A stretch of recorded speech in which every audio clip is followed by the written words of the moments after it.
Bossé.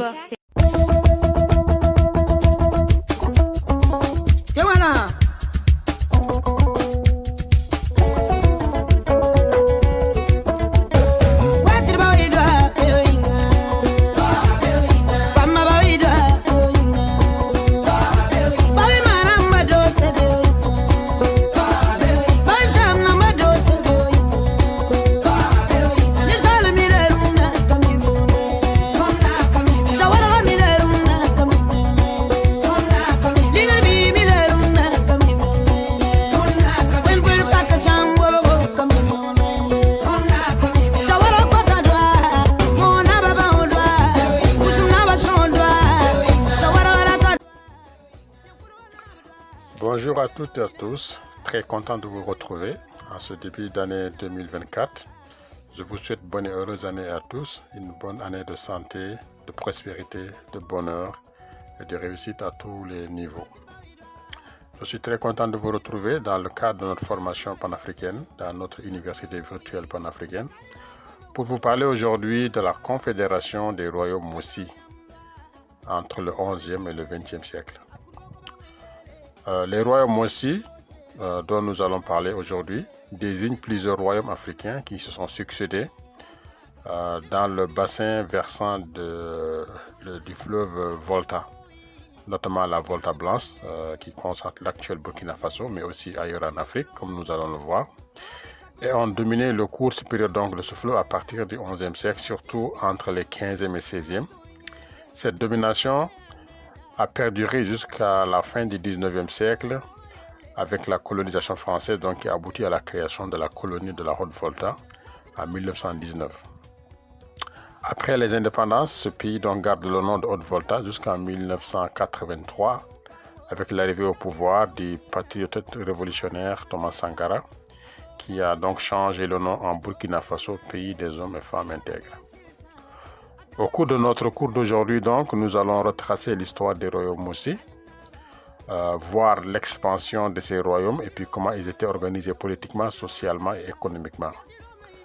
Nous donnerons également quelques noms de ces illustres rois Mossi et leur période de règne.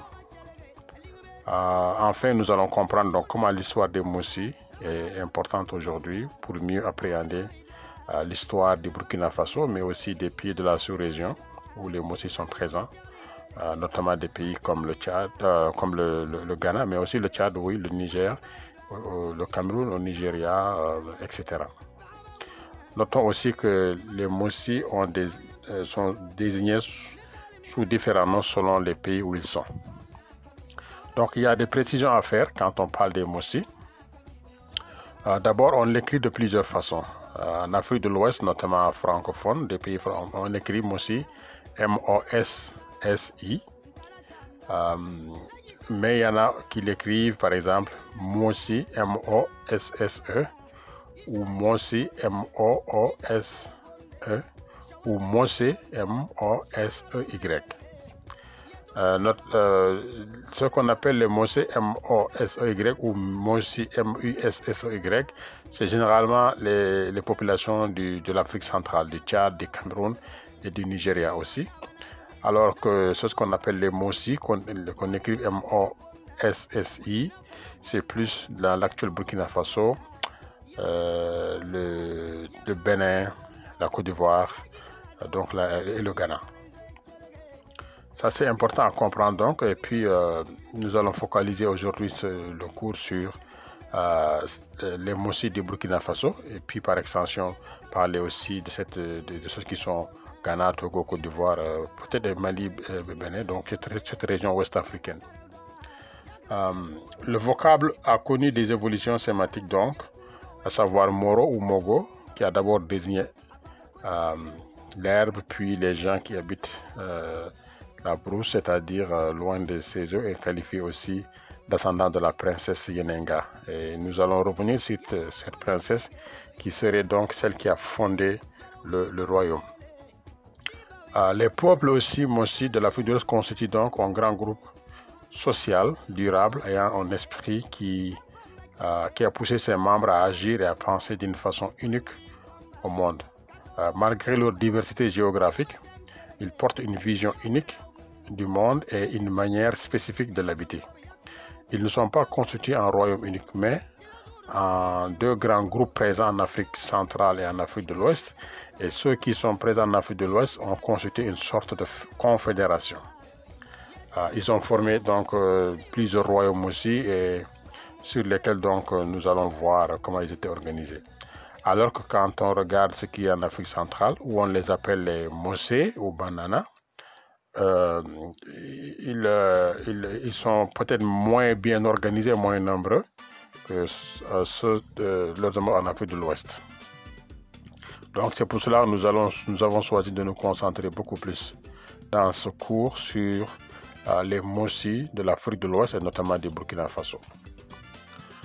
Alors le groupe de la Mossi de l'Afrique de l'Ouest, donc les Mossi qu'on appelle aussi Moaga au singulier, c'est un groupe qui est établi au centre du Burkina Faso, mais aussi qu'on trouve dans les régions nord du Ghana, du Togo et du Bénin.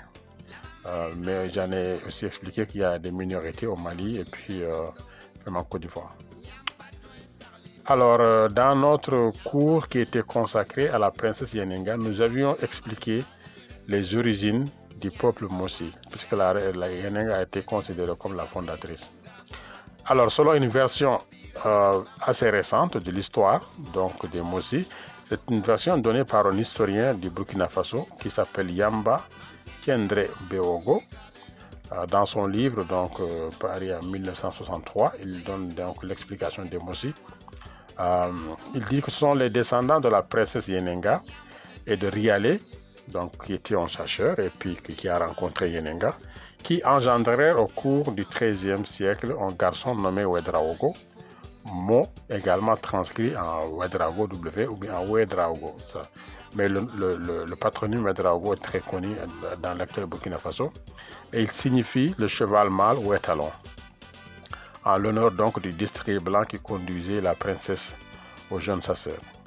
En effet, Yanenga, mot qui signifie quelque chose de pur, de joli, était la première fille du chef Gabanga. Le royaume de Gabanga est une partie de l'actuel Ghana, mais aussi qui touche le Burkina Faso.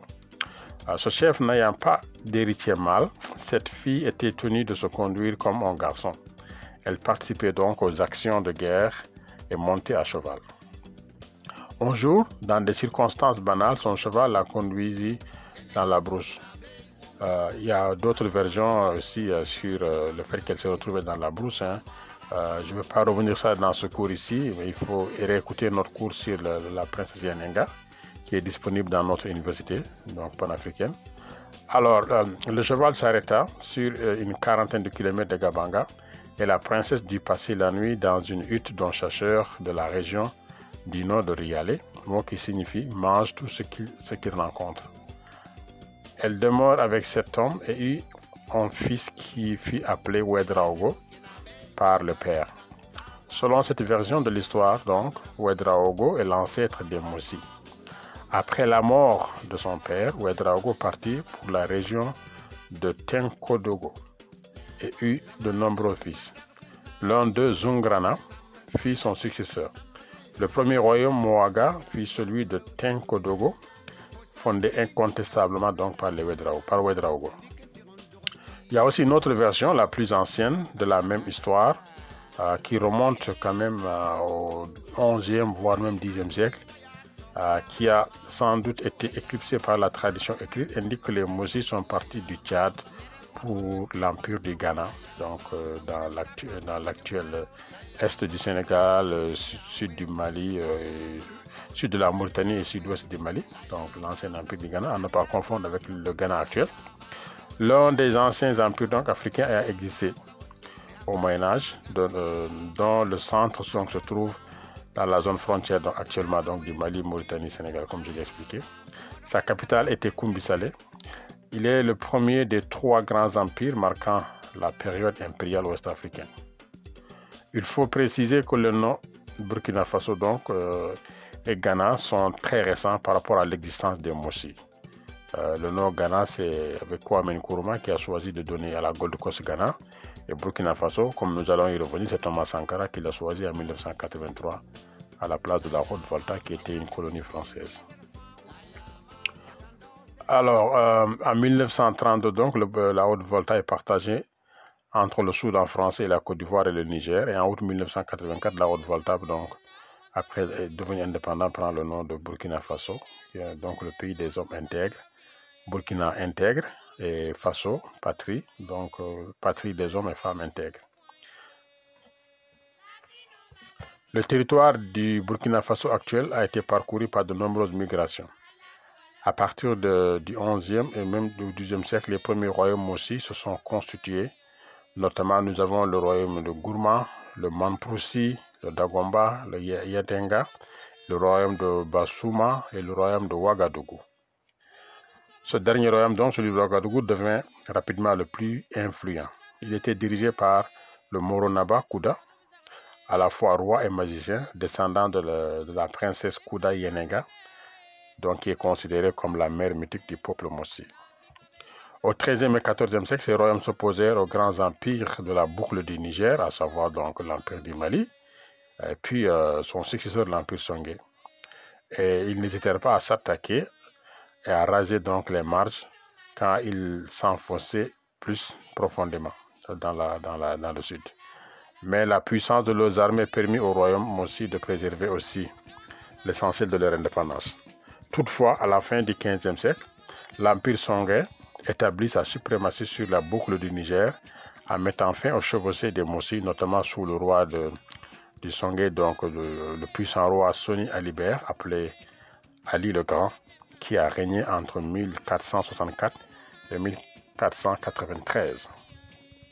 Jaloux de leur pouvoir, les rois Mossi s'opposèrent toujours à une réunification du pays Mossi. Donc c'est pour cela que nous avons plusieurs royaumes différents. Et ils ont préféré fonder une confédération et non un royaume unique, unifié. Mais ces royaumes donc présentaient une remarquable cohésion quand même sociale et une religieuse et une stabilité politique exceptionnelle. Et ils ont pu se maintenir jusqu'à la conquête coloniale donc européenne, à savoir française et britannique notamment dans la région. Rappelons aussi que contrairement aux autres grands peuples ouest-africains du Sahel et de la savane comme les Mandingues, donc le groupe Mandingue, à savoir les Malinké, les Bambara, les Djoula, mais aussi les Soninké, les Peuls, etc., qui sont très nombreux dans l'Afrique de l'Ouest du Sahel et de la savane. Donc contrairement à ces groupes, les Mossi ont très peu participé au commerce transsaharien. Non pas parce qu'ils étaient désintéressés, mais à cause d'une raison géographique. En effet, les grands flux d'échanges contournaient la région.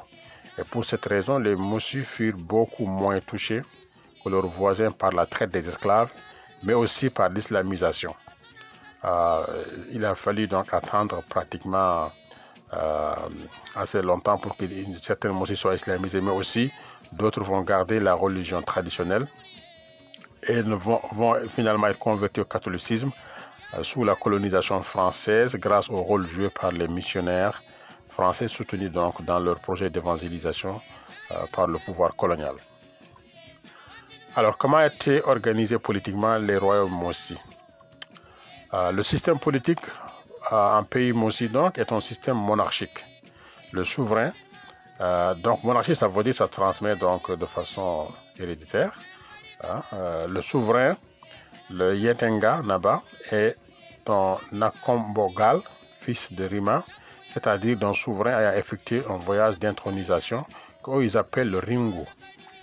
Pour rendre compte du système politique Mossi, nous pouvons prendre par exemple parmi un des royaumes les plus connus, le royaume de Yatenga par exemple. C'est un royaume fondé par Naba Yadenga, étant né donc bien après l'époque des premières conquêtes et s'est développé au détriment des formations politiques plus anciennes. On y trouve plusieurs groupes de descendants dynastiques, dont le dernier est le plus important numériquement et issu du fondateur de la dynastie en place. À l'intérieur de ce groupe de descendance issus de Naba Yadenga se différencie un patrilignage royal qui regroupe les descendants des aînés des 5 dernières générations du roi. Les membres du patrilignage royal s'appellent par exemple, ils ont des noms, les Nakomsi, d'un terme qui a le sens général de descendants de chefs, sous-entendu aussi qu'ils ne sont pas devenus des chefs eux-mêmes. et peut donc formellement servir à désigner tous les descendants de Naba Ouedraogo, mais qui revêt ici une signification politique et spécifique. Du point de vue, par exemple, du pouvoir royal, seuls sont les Nakomse, les membres du patrilignage royal. Les autres aussi sont des, comment ils appellent ça encore, les Talsi, des gens du commun. Et seuls les Nakomsi reçoivent des rois des commandements villageois. Une partie des villages du royaume relève donc d'un pouvoir local détenu par des dynasties, des chefs généalogiquement peu profondes, puisque en principe, lorsque la plus ancienne génération des Nakomse quitte le patrilignage royal pour être versé dans le monde des Talsi, ceux de ses représentants qui détiennent des commandements locaux sont contraints de les abandonner. Donc ça c'est important à comprendre, mais aussi à côté de ces chefs Nakomsi, qui ne sont pas faiblement dynastisés, on trouve des chefs locaux qui, au contraire, des premiers appartiennent à des dynasties locales qui sont souvent de souches très anciennes, puisque la plupart d'entre elles tirent leurs origines des formations politiques qui étaient en place dans la région avant la fondation du Yatenga. On réserve à ces chefs le nom de Tassob Namba, littéralement maître de la guerre, bien qu'il ne s'agisse pas en général de chefs militaires. On doit aussi ajouter que le roi est issu du patrilignage royal et appartient par définition à la génération la plus récente du groupe des Nakomsi. Les Mossi ne définissent pas un mode de transmission automatique du pouvoir royal. Ils ont deux règles en fait, deux règles générales donc, qui sont imposées. D'une part, il faut être le fils du roi pour être candidat au trône. D'autre part, le pouvoir donc royal ou non passe toujours d'un aîné à un cadet. Pour ce qui concerne donc la première règle, elle est l'objet d'une application restrictive du fait de la distinction entre la nomination du roi qui fait de celui-ci un chef. Donc le chef, c'est les Naba, ça va être le Naba. C'est les Mossi, c'est le Naba. Ben, dans les autres empires, c'est comme le Mansa au Mali, le Soni au Songé ou Askia au Songé, etc. Donc le Naba, parmi d'autres, est ce qu'on pourrait appeler son sacre qui transforme ce chef en roi Rima. La règle effective est la suivante. Il faut être fils donc du Rima pour pouvoir devenir Rima. Autrefois, il n'était pas rare, en cas de crise dynastique notamment, qu'un roi seulement nommé ne parvienne pas à se faire sacrer, l'intronisation intervenant au terme d'un long périple que le nouveau souverain ne pouvait entreprendre que si le royaume était calme.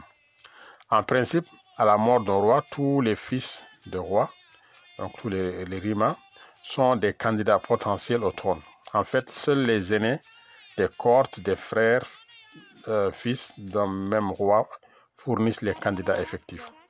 Le nouveau roi est choisi parmi ces candidats par un collège de 4 hauts dignitaires de la cour, que nous avons cités, donc les Nosomba, qui sont des hommes de bien, comme le signifie le terme en langue morée.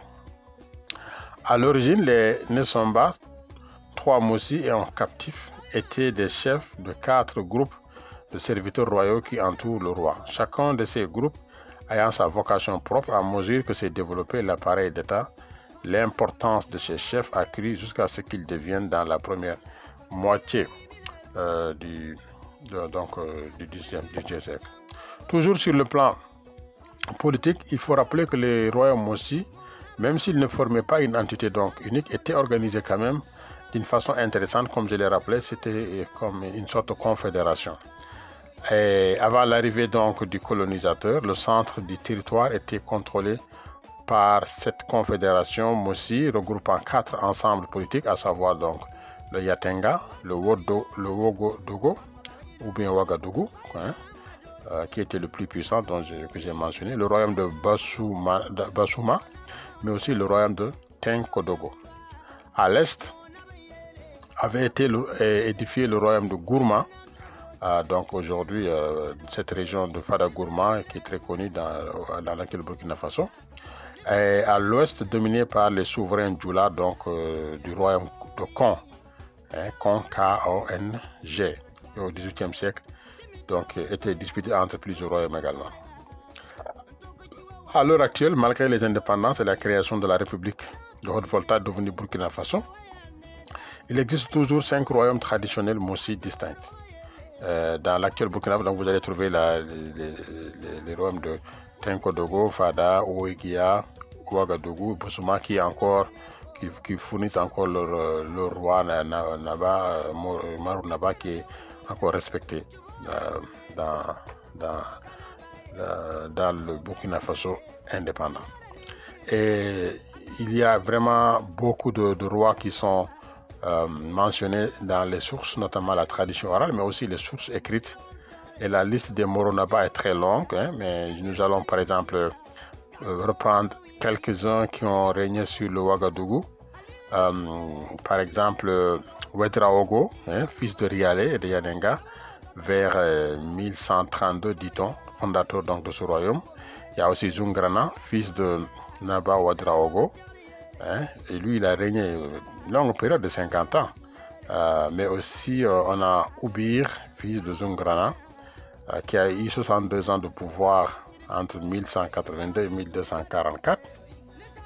On a Niafndo, fils de Naba et de Zoétré. Ça c'est vraiment au 15e, 16e siècle. 70 ans de longévité au pouvoir entre 1441 et 1511. Ils sont beaucoup, hein, jusqu'à, je peux citer le 27e Savadogo, fils de Naba Doulougou, qui a régné de 1802 à 1834, 32 ans de règne. Alors, les règnes qui ont connu le trouble, ça va commencer avec Wogbo, fils de Naba Koutou, qui a commencé son règne en 1889 et terminé en 1897. Là, lui, il a fait 8 ans, et puis il y avait aussi la colonisation française, même si la royauté a continué avec Sigiri, fils de Naba Koutou. Et Sigiri a fait 8 ans jusqu'en 1905. Après, nous avons Comde, et ils sont nombreux. Jusqu'à aujourd'hui, le royaume de Ouagadougou fournit son Moro Naba. Nous avons Baongo II, qui est le fils de Naba Kougri et de Koudoupo, qui depuis 1982 est encore l'actuel roi des Mossi de Ouagadougou. Donc ça c'est une tradition qui est respectée malgré que le Burkina Faso est devenu une république. La durée des règnes des Moro Naba n'est connue d'une façon certaine que depuis 1897. Toutefois, les griots de la cour impériale, qui sont des détenteurs d'une tradition qui attribue à une année de près la durée de chaque règne depuis l'origine, comme repris dans le tableau ci-dessus.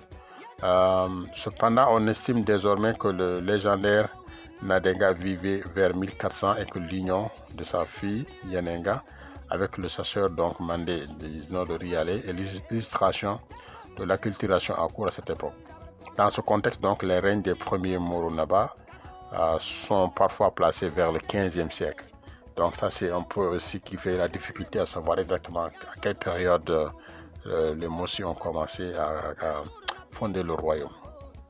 Si on parle de l'organisation économique des Mossi, il faut rappeler que les Mossi sont des agriculteurs.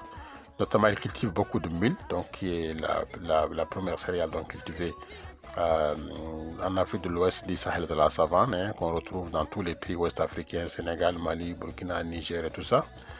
Donc c'est vraiment la principale production vivrière et de base de l'alimentation quotidienne.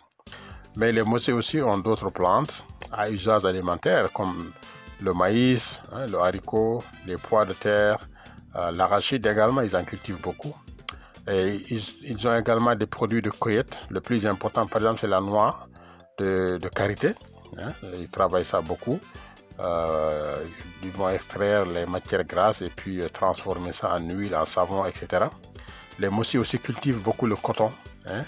La variété la plus ancienne donc a disparu parce qu'à cause de la colonisation, mais la culture du coton était très très ancienne chez les Mossi. Ils pratiquent le tissage et la teinture de l'indigo, qui étaient des activités donc complémentaires au commerce à longue distance. Les Yersé, donc qui sont des commerçants musulmans, hein, un peu comme le terme Djoula, les Yersé, ils sont d'origine soninké, ils viennent du Mali. Ils utilisent les bandes de tissu de coton comme fret de caravane. Le Mogo comptait peu de gros marchés, mais certaines places, comme le Huitenga, près de Kupela dans le sud-est du pays avait une importance internationale.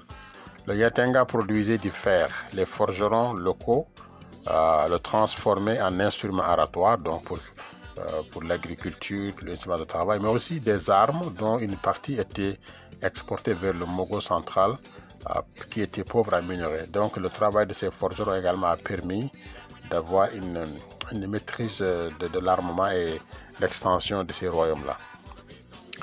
On élevait dans le Mogo septentrional une race aussi de chevaux de qualité qui était utilisée pour faire la guerre ou bien certains travaux. Pour ce qui est de l'organisation sociale, il faut rappeler que l'organisation sociale des Mossi a pour fondement ce qu'on appelle le boudou. On désigne par ce terme tout groupe de descendance patrilinéaire dès lors qu'il ne se réduit pas à une seule unité locale et plus communément le patrilignage exogame qui intervient comme unité familiale étendue dans la négociation des alliances, etc. Donc le boudou du système matrimonial est subdivisé en un nombre généralement peu élevé d'unités locales appelées les sakas, c'est-à-dire les quartiers. À son tour, le saka est subdivisé en familles étendues qu'ils appellent les yiri. Aujourd'hui, la famille de type yiri a cédé la place à une unité familiale de taille plus restreinte, du nom de qu'ils appellent le zaka, qui tend de plus en plus à se confondre avec le ménage polygamique. On nomme ces femmes et leurs enfants non mariés. Les modalités d'établissement des alliances sont régies par une très large exogamie qui, pour un individu donné, s'étend au patrilignage de ses 4 grands-parents. La résidence est patriviri locale. Une femme mariée vit avec son mari dans la famille de celui-ci, éventuellement sous l'autorité du père ou d'un frère aîné du mari. Le village, donc qu'ils appellent le Tenga, est un regroupement de quartiers. On a le village qui est aussi plurilignager, le patrilignage ou plurivillageois. Tout le village donc révèle d'une unité de maîtrise de la terre et d'une unité de commandement qui peuvent coïncider. Tout un village en général en chef, donc le chef, comme on le dit, c'est le Famonaba, qui est le détenteur de l'autorité politique et qui est aussi le maître de la terre, le Tengsoba, détenteur de l'autorité spirituelle également et des rituels liés à la terre. Le chef est un Mossi, donc le maître de la terre est en principe d'origine donc autochtone. Vraiment, il faut qu'il ait de sang pur, etc., pur Mossi, quoi. Donc c'était comme ça qu'était organisé le niveau social. Alors, nous avons donné quelques grandes informations sur les Mossi, notamment les Mossi de l'Afrique de l'Ouest, mais nous n'en avons pas parlé de ceux de l'Afrique centrale. Je vais conclure ici en rappelant simplement que la Confédération des Mossi rentre dans la même dynamique des grands regroupements d'espace des peuples de l'Afrique avant la colonisation. Les Mossi ont mis donc en place des institutions à la fois politiques, économiques, sociales qui ont marqué l'Afrique, mais aussi des institutions culturelles qui sont très importantes, mais nous n'en avons pas parlé, qui ont contribué au façonnement des Africains d'hier, mais aussi des Africains d'aujourd'hui. Alors, pour approfondir vos connaissances sur le sujet, je suis content donc de vous fournir quelques ouvrages, parce que je ne peux pas aborder toute la question ici, mais il y a au moins 4 à 5 ouvrages classiques que vous pouvez lire. Par exemple, vous avez Benoît Bocher, Manger le pouvoir au Burkina Faso, la noblesse Mossi à l'épreuve de l'histoire. C'est un livre assez récent qui est publié en 2017 aux éditions Kartala. Vous avez donc l'historien burkinabé Yambo Tiendre Beogo, Histoire traditionnelle des Mossi de Ouagadougou. Donc ça, c'est un très bon article paru dans le journal des africanistes en 1963, qui fait véritablement un certain nombre de pages, 46, je crois, mais qui est important.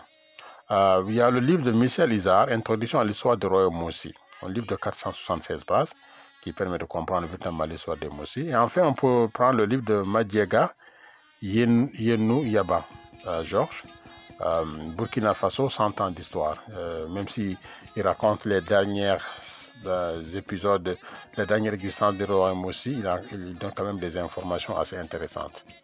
Voilà, c'est ça que j'ai voulu partager avec vous aujourd'hui. Vous amener un peu dans une Afrique qu'on n'en a pas encore parlé dans notre université panafricaniste, à savoir les royaumes aussi, la confédération des royaumes aussi, notamment ceux de l'Afrique de l'Ouest, qui ont créé des royaumes très très solides jusqu'à la colonisation européenne. Voilà, prochainement nous allons revenir peut-être sur la confédération du Jolof au Sénégal actuel et en Gambie, touchant un peu la Mauritanie du Sud jusqu'à l'est du Sénégal, parfois touchant le Mali. Voilà, donc je ne vais pas trop rentrer dans les détails pour le Jolof, ça sera peut-être notre prochain cours, qui sait. Voilà, merci beaucoup, je vous souhaite de passer une excellente soirée ou une excellente journée, dépendamment de vos positions. Et c'est un plaisir de vous avoir dans notre université virtuelle panafricaniste. À bientôt. C'était Amadou Ba, historien, auteur-chercheur, qui s'intéresse beaucoup à l'histoire de l'Afrique, notamment précoloniale, mais aussi à l'histoire des Afro-descendants, notamment ceux de l'Amérique du Nord, aux États-Unis et au Canada. Merci, au revoir.